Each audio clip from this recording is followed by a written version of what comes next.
This car outperforms the Lamborghini Gallardo 0 to 60 and also in stopping for about $100,000 less.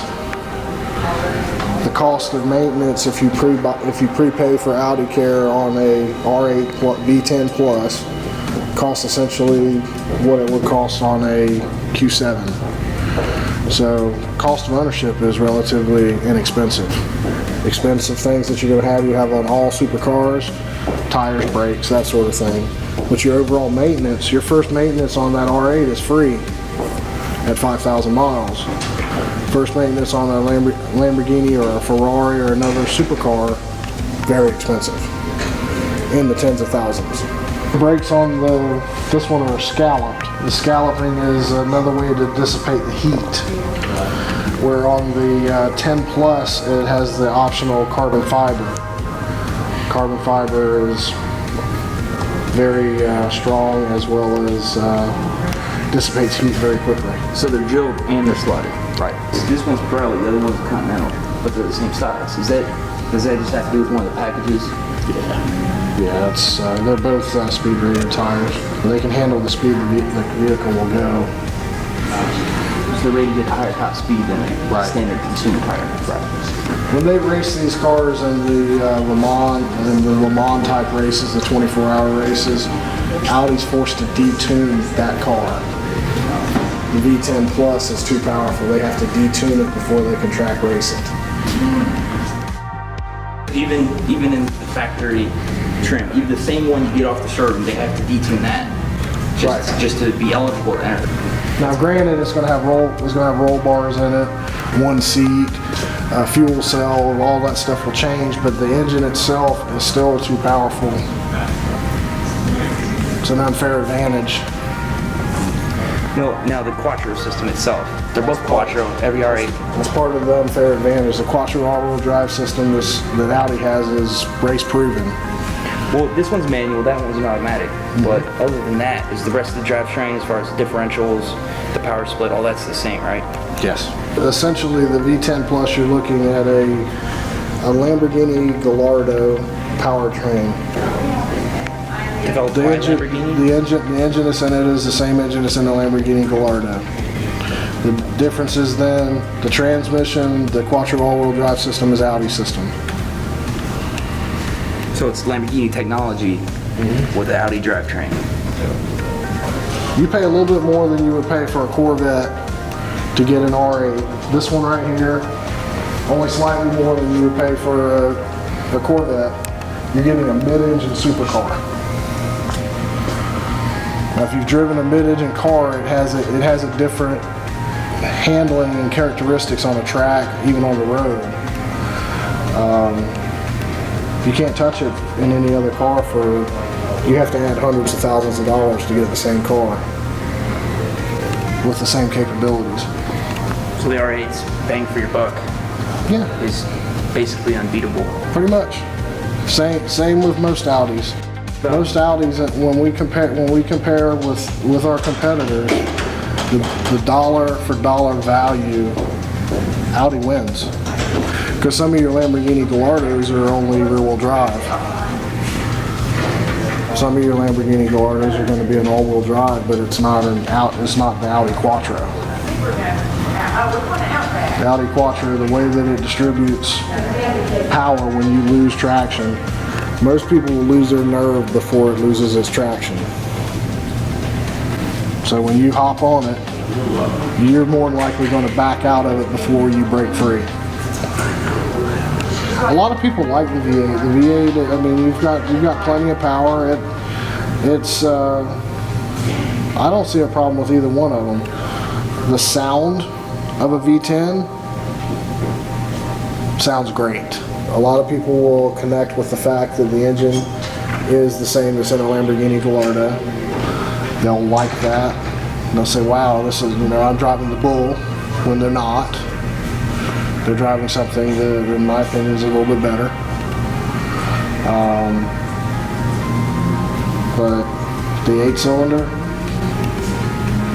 no slouch. They both have a gas guzzler tax, correct? I wouldn't even consider that. When you're in that kind of car, you're in it because you want that feeling.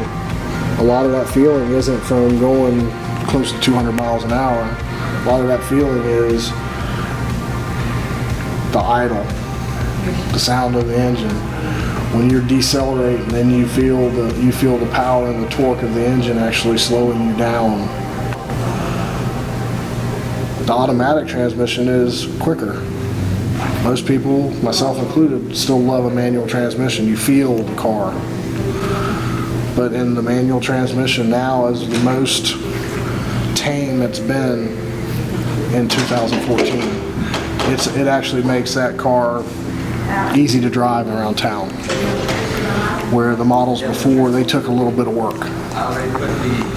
There is a such thing as too much power. Right. And when you're bordering on that, there's a happy median, and Audi's done a real good job with the 2014 and the V10 Plus. So even though it's a very high-powered, high-performance vehicle, it's still completely drivable by the average American driver. Yes. When you look at the lineage of Audi, Audi's owned by Volkswagen. What other car manufacturers does Volkswagen own? We own Lamborghini. We own Bugatti, Bentley, Porsche. So there's a lot of technology out there, and Audi has been getting a lot of money for growth in technology. And you see it in these cars. You feel it when you ride in these cars. But you really don't pay for it as much as you would think. Because side by side, you put that next to a Lamborghini and you say, do you see $150,000 difference? Then you take them on the track. Do you see $150,000 difference? Most people are going to say no. Because they didn't like the Lamborghini that's comparable to has the gull wing doors or the scissor doors. Their doors are the same as this. So that that's no different. The look,